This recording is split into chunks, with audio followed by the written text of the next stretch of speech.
This will not surprise you. Most parents I work with aren't lacking effort. They're exhausted. They're tired. They've tried everything. Reminders, planners, consequences, incentives, reward charts. And somehow the problem keeps shapeshifting, persisting. And here's the part nobody tells you though. When you aim at fixing the behavior first, you can actually make executive functioning worse because the brain doesn't read the moment as support or help. It reads it as pressure. What happens when you apply pressure? Well, when a kid is struggling with initiation, focus, motivation, follow through, they're not just deciding to be difficult. Their nervous system is in one of two modes: safe enough to think, or threatened enough to defend, protect. So, this kind of nervous system doesn't learn.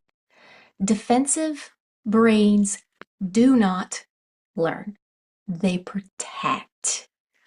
So, this is why in my attention support module, I spend so much time on attachment research because strengthening the parent-child connection is actually, besides learning executive functioning, strengthening your own, and then modeling the behavior, it's one of the most reliable ways to improve a child's day-to-day functioning over time, especially with kids with executive dysfunction, ADHD, or different brain wiring types.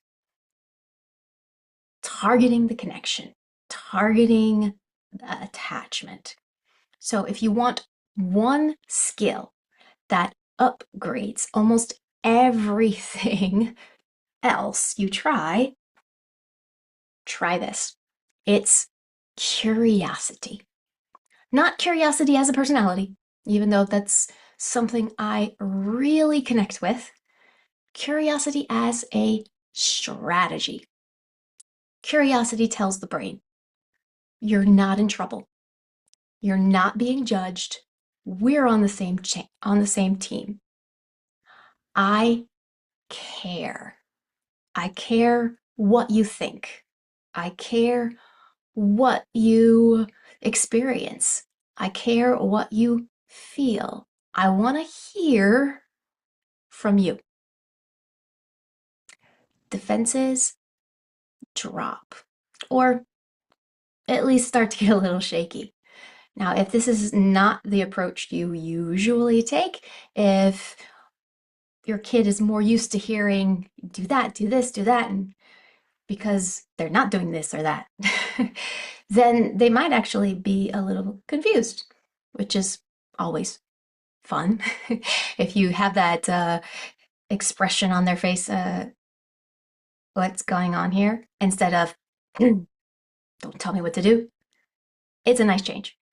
But curiosity is lowering the defensiveness fast and creating connection, or at least the start of connection. And that connection, that bridge, is what makes helping them possible because you can finally reach them. So here are 3 curiosity starters that change the whole tone. Your tone, their tone, just the tone world, basically. What part of this feels hard for your brain? Now, some will be like, it's a little open, and they won't give you anything, or they'll just say, I don't know, or I'm not sure, or what are you asking me? So if they need support, they need a little bit more structure. You start with, what part of this feels hard for your brain. To me, it feels like so many moving pieces. I have a hard time making it understandable in my head, moving things around and trying to make sense of it. Give a little bit. Be honest as you can, even if this doesn't seem hard to you at all, for whatever reason. If it seems like, this is so easy, I know exactly what I would do. Dig a little deeper. There's going to be a part that would be hard or would feel harder. So think about, okay, maybe finding the time to do this. It feels like it would take too much time and I have so many more important things to do. That could feel hard for your brain. Give them a little bit and then ask them. So, what about you? Because I know your brain's completely different than mine. Even if your brain is the same, because apple doesn't fall far from the tree, you know that saying, they are different, right? Otherwise, you might be able to get through to them much easier. Number 2, if we made this just a little bit easier, what would you change? Again, structure if they need it. Personally, I would make this more colorful because this is a snore fest for me. I'm a little bored. So throw in some jokes, start joking about the material, the content. Otherwise, I'm just going to fall asleep. Or I would get my notes out and do a text to speech, just kind of talk myself through this, try to make it a little bit more understandable, and then see what my thoughts are on words instead of just up here in abstract world. What about you? What would you change?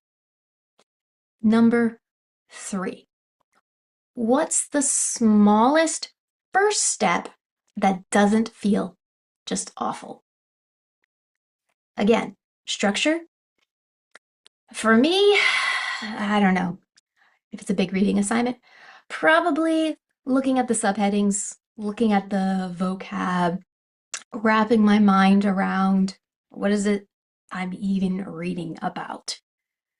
What about you? What do you think is the smallest first step? So these questions, they don't solve the whole problem.